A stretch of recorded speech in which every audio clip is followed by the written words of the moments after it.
You're listening to Swadhinota, the Bengal Revolution. This program is a historical account to honor those who fought for India's freedom. The province of Bengal, located in the eastern part of India, is a land of striking contrasts. To the north, the snow-capped peaks of the Himalayas rise majestically, while to the south, the Bay of Bengal gently laps at her shores.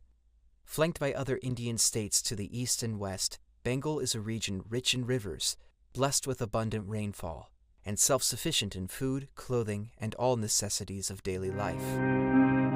কোনো এক গায়ের বধুর কথা তোমায় শোনাই শোনো রূপ কথা নয় সে নয় জীবনের মধু মাসের কুসুম ছিঁড়ে গাঁথা মালা শিশির ভেজা কাহিনী শোনাই শোনো. Bengali, the lingua franca of the province, binds its people together. Rivers flowing from the mountains bring life to the land, ensuring its prosperity. Yet this fertile and vibrant region has also been a battleground for centuries, shaped by invasions, resistance, and resilience. From the 1200s to 1757, Bengal was ruled by foreign aggressors, until Robert Clive of the British East India Company defeated Nawab Suraj-ud-Dowla. The British initially came to India for the lucrative spice trade, but soon expanded their interests to include tea, cotton, silk, indigo, and saltpeter. Over time, Bengal's culture, cuisine, and architecture were deeply influenced by these foreign rulers. However, British rule brought immense suffering. In the 1770s, a devastating famine claimed millions of lives, a direct result of excessive taxation, oppression, and the looting of natural resources by the East India Company. History repeated itself in 1943, when another famine struck Bengal. This time, Winston Churchill's policies led to the removal of millions of tons of food grains from the region, resulting in the deaths of several million more. The British blamed the famine on droughts, but never before had such mass deaths occurred, as food could previously be transported between states during times of scarcity. Recent estimates suggest that the British plundered nearly 45 trillion British pounds worth of resources and treasures from India over 2 centuries. Resistance to British rule was sporadic but persistent. The 1857 Sepoy Mutiny, often referred to as the First War of Independence, marked a significant milestone in the struggle against British domination. It was a violent uprising by Indian soldiers in the British-controlled army, and though it was ultimately suppressed, it led to the abolition of the East India Company and the transfer of power to the British Crown. Among the heroes of this resistance was the Rani of Jhansi, a warrior queen who fought valiantly against British forces in 1858. She died in battle, opposing the British annexation of princely states and their interference in local governance. Her bravery has made her a legendary figure in India's wartime history. The British also defeated the Marathas in the west, dismantling the Maratha Confederacy and solidifying their control over India. Meanwhile, the Dutch, French, and Portuguese established their own colonies in India, primarily for trade interests.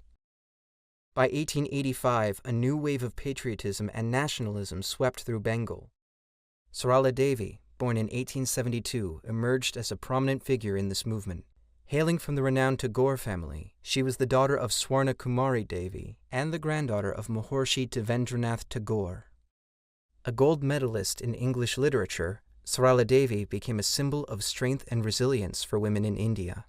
Her contemporary, Sister Nivedita, born Margaret Noble in Ireland in 1867, was a devoted follower of Swami Vivekananda. Together, Sarala Devi and Sister Nivedita played pivotal roles in shaping the revolutionary spirit of Bengal. 1885 to 1907, they launched practical training programs, developed revolutionary agendas, and inspired countless young Bengalis to join the fight for freedom. এখন আর দেরি নয় ধরগো তোরা হাতে হাতে ধরগো আজ আপন পথে ফিরতে হবে সামনে মিলন স্বর্গ ওরে ওই উঠেছে শঙ্খ বেজে খুলল দুবার মন্দিরে যে লগন বয়ে যায় পাছে ভাই কোথায় পূজার অর্ঘ্য Their efforts, combined with sacrifices of leaders like Arabinda Ghosh, Kshudiram Mukherjee, and Netaji Subhas Chandra Bose, eventually forced the British to leave India in August 1947. The British government, crippled by widespread mutinies and the collapse of their oppressive statecraft, had no choice but to withdraw in dishonor. Bengal was at the forefront of this armed struggle from 1903 to 1945, producing immortal leaders such as Arabinda Ghosh, a Cambridge University scholar, Kshudiram Mukherjee, a fearless revolutionary, and Netaji Subhas Chandra Bose, a high-ranking Indian civil service officer who became a legendary freedom fighter. Alongside these well-known figures, hundreds of unnamed martyrs made their ultimate sacrifice for their motherland. Arabinda Ghosh, later known as the great yogi Sri Aurobindo of Pondicherry, withdrew from the freedom struggle after a profound spiritual transformation during his year-long imprisonment. He died a natural death, dedicating his life to yoga and meditation. Kshudiram, on the other hand, died in a fierce encounter with British forces in 1915. The fate of Netaji Subhas Chandra Bose remains shrouded in mystery. While his death in a plane crash in 1945 was officially reported, many believe it was a staged event. Rumors persist that he was seen in the USSR in the late 1940s and early 1950s, having allegedly escaped with the help of collaborators after the surrender of his Azad Hind Fauj, Indian National Army, in August 1945. Let glory, truth, and beauty prevail against all forms of tyranny, oppression, and injustice around the world. Vande Mataram.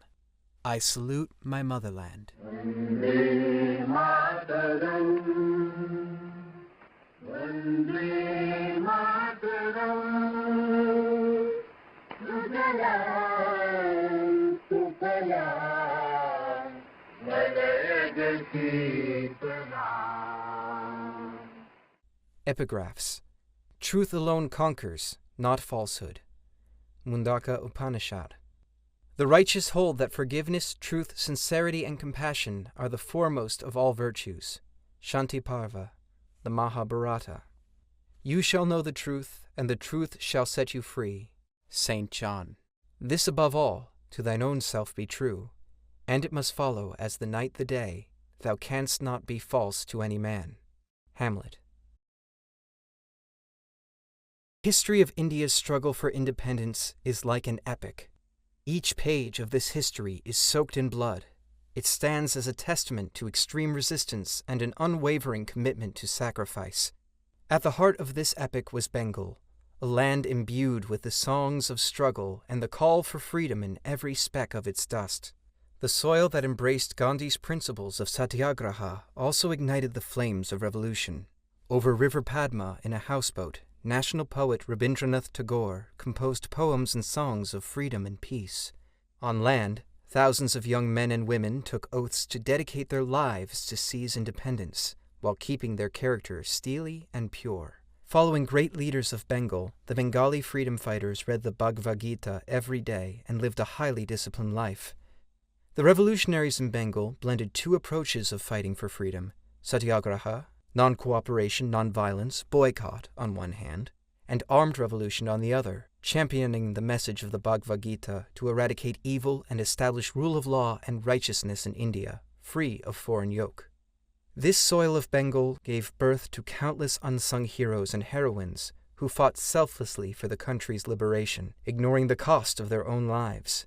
Here, men and women, youth, farmers, workers, students, and teachers became warriors of a grand movement through secret societies.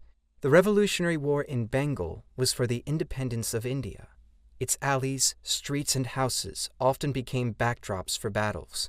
The revolutionaries of Bengal demonstrated how dedication, courage, and patriotism could combine to create an unstoppable force. This podcast is a tribute of immense gratitude to all those, known and unknown, whose struggles and sacrifices glorified and immortalized our independence.